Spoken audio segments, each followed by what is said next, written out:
Have you ever noticed how fickle time is? I mean, for example, there's like those moments that, well, you can never really leave them behind. They just slow right down to the core of your deepest insecurities. And then there's the great times, the fun times, and the time to do anything to have them back again, but they've just flown by in front of your eyes so fast. And then there's those moments which just pause, and they just kind of drag, and you never really get out of that moment because you're just kind of stuck there, floating through. And you do anything just to get out of there as fast as possible. Well, this is my life, day in and day out. My name is Abby Lee, and I suffer from something called OCD. In other words, obsessive compulsive disorder. I would give anything to be a normal person. I wash my hands 100 times, 50 on each side. First the palms, and then the back of my hands. I can't relax. I get so anxious, or I worry about getting hurt. I do these stupid rituals throughout the day, and like walking in and out of a room at least 5 times a day. I wash my hands so many times that they're beginning to look old and dry. I walk into a room when the light's on and nobody's there, and I have to turn the light off, or if something's in the middle of the floor, I have to always pick it up or it bothers me. And about a year ago, I started developing an obsession with time itself.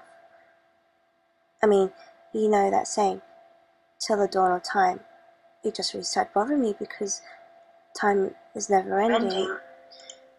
It just keeps going, and I just don't know what to do anymore. It's taken over my life.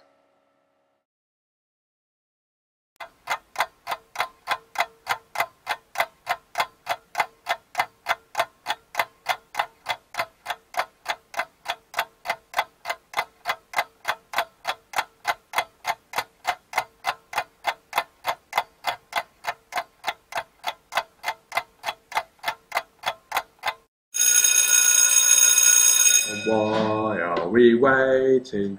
We are suffocating. Why are we waiting? Why are we waiting? Why are we waiting? We are suffocating. Why are we waiting? Oh, why are we waiting? Oh, why are we waiting? Get me out of here now. I could have stayed in my hands to wash them again. I started counting how many books were on his shelves. The amount of times his eyes blinked.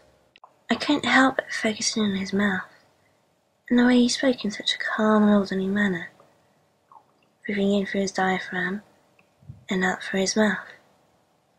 He was clicking his pen away at exactly 120 times per minute. He spoke on the phone for exactly 1 minute and 30 seconds. Which meant he had clicked his pen away at precisely 190 times throughout his entire phone call. It lasted for 1 minute and 10 seconds, but it felt like it had been 4 hours. You know what it's like when you're having a bad, awkward time. It just drags on. Time. I hate that word.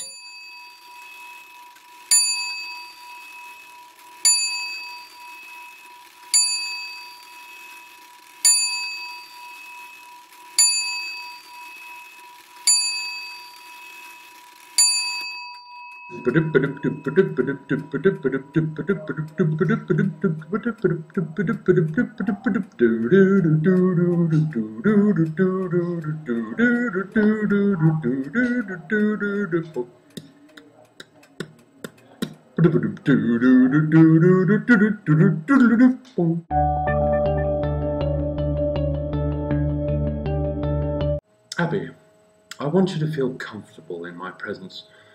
I don't really think that I'm judging you or that I think that you're a freak. Far from it. I've been told that you're a very smart girl by your mother, and I can see it in your eyes. You watch everything. It shows great character and strength, and there's nothing wrong with that, you know. I have an obsession with time continuum. I mean, nobody knows how far back it started exactly, or when it's going to end. I mean, there's no specific time or date. It's just never ending.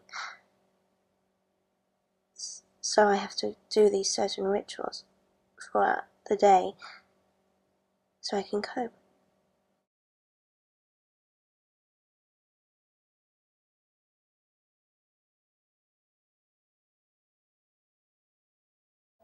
I didn't have time to do my hair properly. I guess it doesn't matter, it's not like nobody notices. Or do they? I just don't know what to do. What should I do then? Maybe I should put it up. I'll put it up. I think that looks better. I'll leave it like that. I think that's the best. Is it okay? I don't know. I guess I have to do. I dread going out in public because I can't walk like a normal person along the pavement. I have to walk between the cracks of each cemented square, or if I don't, it breaks my pattern or I lose my concentration. Abby, look at me. This is very common in young people. Maybe not to the degree that you've taken on, but we can deal with this.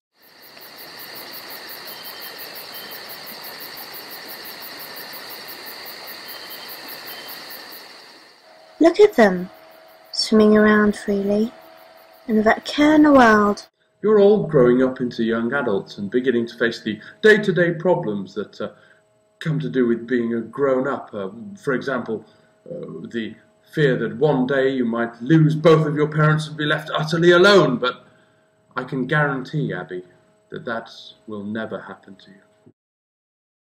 You will never be alone. Really? Really. I'm going to give you the number of a very good friend of mine. She deals with many cases such as yours, and every one of my patients who has been to see her has walked out feeling like a new person.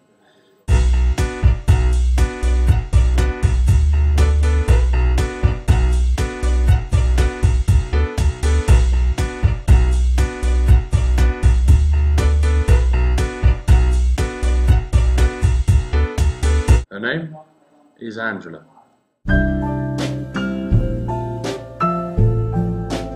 Give her a call right away and she can see you tomorrow.